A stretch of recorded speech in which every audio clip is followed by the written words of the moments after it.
Good afternoon, Dwayne here at Dry Creek Wrangler School. We are in Kentucky. We are in the process of getting moved in and getting settled, and it's going to take a while, but it's like 45 degrees out here this morning, which for us is kind of nice. But it's supposed to get bad cold tonight or tomorrow, like 9 degrees and more weather coming in, but we're settled and we're warm, and we got a wood stove in the house, wood cook stove. I'm gonna do a video on that one of these days, because that's something that's not done a lot anymore. But anyhow, so we're doing well, and going to start catching up on the videos and let you guys know what's going on. Several years ago, a lot of years ago, I spent a year in Bible college. The college was tiny. There were like 300 students, and I don't think it's even in existence anymore. I did not go because there was something in Bible college I wanted to study. I followed a girl there. There was a girl I was sweet on, and she went to school up there. So I said, well, I'm gonna go up there too. So I went up there. When I got there, she'd already found another fella. We had no understanding between us. There was no wrongdoing. I was just dumb. I was just young and dumb, and so I moped around there for about 2 days, and I looked around and I said, well, shoot, this school's full of girls, and I think I'll stick around for a while. And so I did for a year, but I got bored. I had no real purpose for being there. And so I stayed. My family was back up in Alaska, and this school was north of Green Bay, Wisconsin, up on the Michigan border, about 26 miles from Iron Mountain, Michigan, I think. And so I stayed at the school over Christmas break, and because it was too far to go back home, and I said, you know what, this doesn't make any sense. I'm gonna go home. I'm going home. That's it. And I had a 1985, I think, Chevy S10 pickup, 2-wheel drive, 5-speed. I had no snow tires. I had no chains. And I just threw everything in bed of that truck, tarped it down, and took off from, it was Dunbar, Wisconsin, and to Soldotna, Alaska in January. I was a lot more wild than I was smart back then. So I took off, and I drove up through Canada, and I left the road twice. And one time I came down off a steep hill way up in the mountains and came around a curve, and I didn't make that curve. It was ice, and so I went off and poof in the snowdrift and got out and waded around and popped the hood, and the snow was all the way up through the engine compartment all the way up to the hood. And I don't know if you've ever traveled the Alcan Highway, and it's worse now than it used to be. All the lodges and everything shuts down for the winter, and I could have been in a lot of trouble. I had a nice parka on, but I was wearing cowboy boots, and so I just got out, and it was dark, and I just started walking up that mountain, up the road, up. I got to the top, and I saw a building off to the side, little cabin over there, and there was a light in the window. So I went up and knocked on the door. They opened the door, and I'm standing there on the porch shivering, and they had this shocked look, like, who are you? Where'd you come from? And I said, my truck left the road down there at the base of this mountain, and I wonder if somebody could help me get out. Well, they brought me inside and took me over next to the wood stove and thawed me out and warmed me up, and got me a good hot meal while the man went in the garage. He had a 4-wheel drive diesel pickup that was plugged in. So he went out, worked on, got that started. And then we went back down and pulled it out, and I kept going. I got to Whitehorse, Canada. And my dad knew some folks that were there. And so I went and found them, and it was like 25 below zero. And so I went to bed that night, and I said, I'll get up and head out tomorrow. And I got up, I don't know, 3 or 4 o'clock in the morning. I woke up, couldn't sleep, so I went out, got in the truck, fired that thing up, and it was so cold, it knocked like somebody had done it at an engine with a sledgehammer. Bam, bam, bam, bam, bam. But it warmed up, and so when it did, I took off. And the defroster fan for the heater had gone out. And so I'm driving, and and I'm in full parking and everything, and I've got an ice scraper on the seat beside me. So I'm driving, and I'm scraping the ice off the inside of the windshield so I could see every once in a while. And of course, those old S10s, they had that rack and pinion steering. They weren't power steering, so that I knew it was getting cold. It was getting cold, and timber was dropping, because that rack and pinion steering, I was having to go around the curves with both hands. The steering was freezing up. And at the border of Canada and Alaska, there's a little station there. It's been there for years. I've been over that road like 10 times. It's called Beaver Creek, Canada. And so I pulled in, and I didn't dare turn my truck off. And I went inside, and there were a couple of truck drivers in there. And I said, what is the temperature out? And they said, we don't know. The thermometer bottomed out this morning, and we don't know how cold it is, but it's colder than 50 below zero. And I said, well, what's the road like between here and Anchorage? And they said, man, don't worry about it. It's so cold out, the ice on the road has crystallized, and it's like sandpaper now. You couldn't slide off if you wanted to. And I said, all right, good enough. So I went out, put that little truck back on the highway and hit 70 mile an hour, and went all the way in. I got into Soldotna, Alaska, down on the Kenai Peninsula, where my mom and dad were, at about 10:30 that night.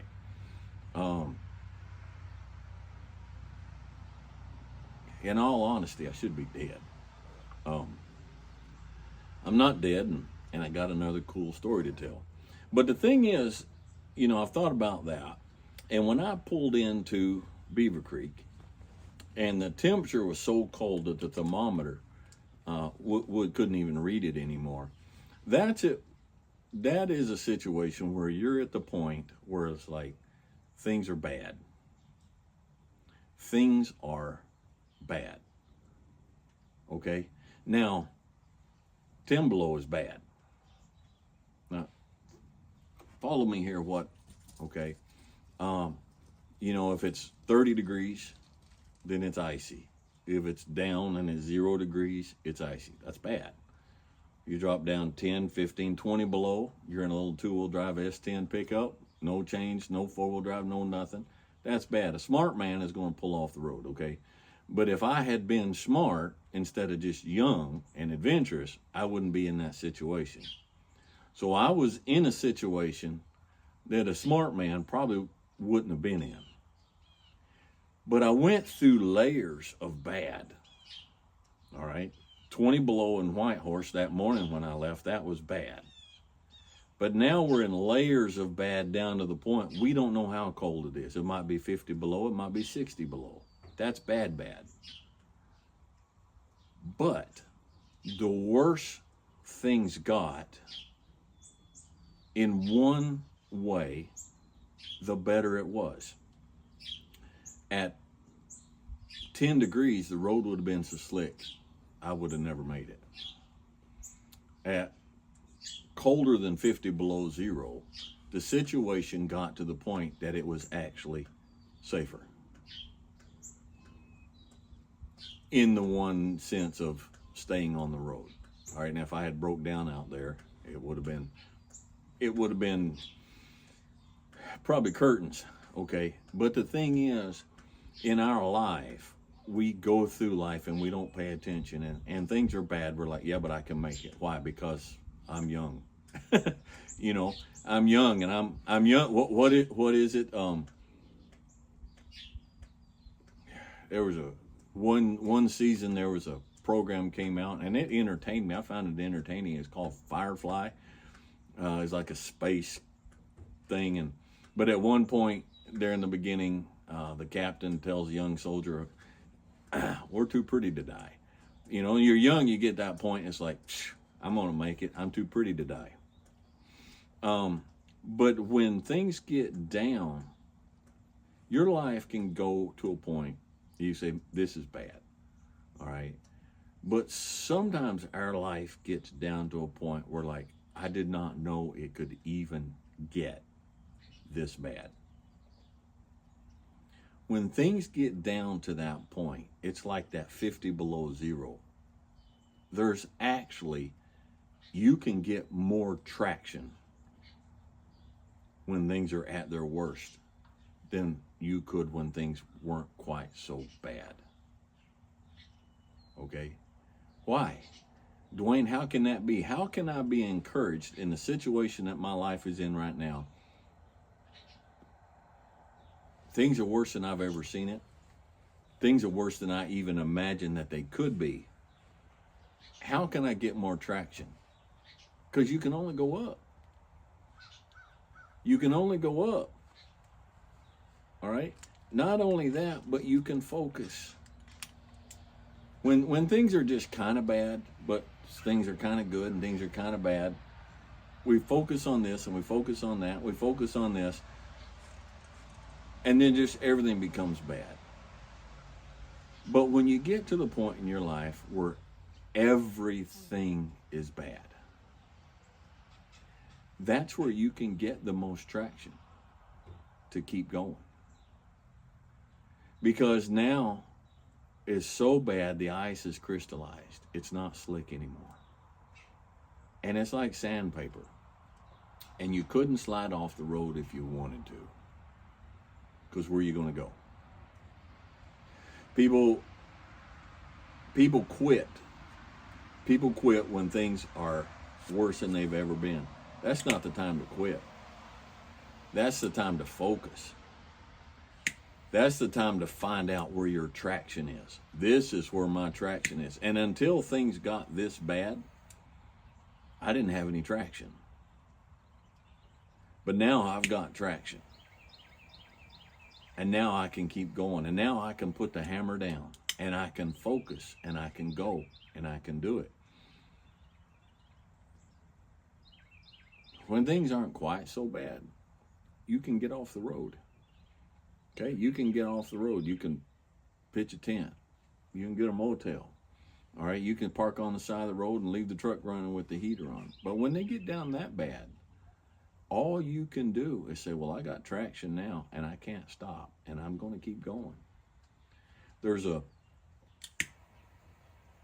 And it's always been, there's a tendency in humans when things get to a certain point, you know what? I'm just going to quit. I'm just going to quit. Things can't get any worse. Well, they can get worse, but the thing is, they can get so bad that that's what you need.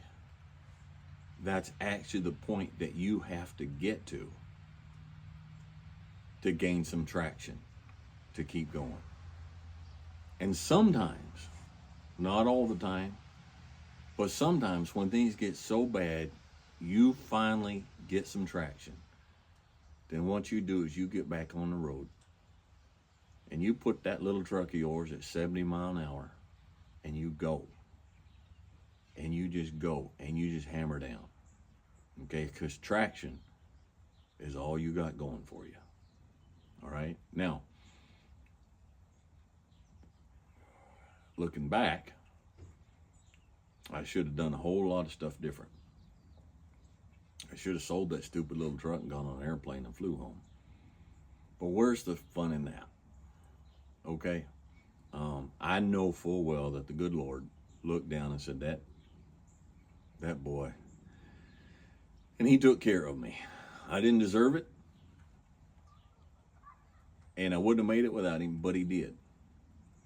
But now I can look back and I can say, okay, first off, there's certain viewpoints of life that did not serve me well. And I know that I can look at things different now. I know that I can hit some really, really bad stuff and I can find a way through it. And I got some really cool stories to tell. So I guess, this silly little story is just me encouraging you that whatever the negative, the super negative that you find yourself in right now, find the traction. Find the traction and get on a highway and hammer down until you make it to your destination. Don't quit. Quitting's never the answer. Sometimes foolish momentum gets us into a situation, and momentum is the only thing that's going to get us back out of it. Okay? So anyhow, interesting little story. I wanted to just sit here and catch up with you, and I hope it helps somebody. And the tagline is going to be the complete opposite of what I did at that time, but be logical, be reasonable, be safe, have fun. And if you haven't done that, then find the traction, put the hammer down, and blow out the other side. Sometimes momentum is your friend. And we'll catch you guys next time.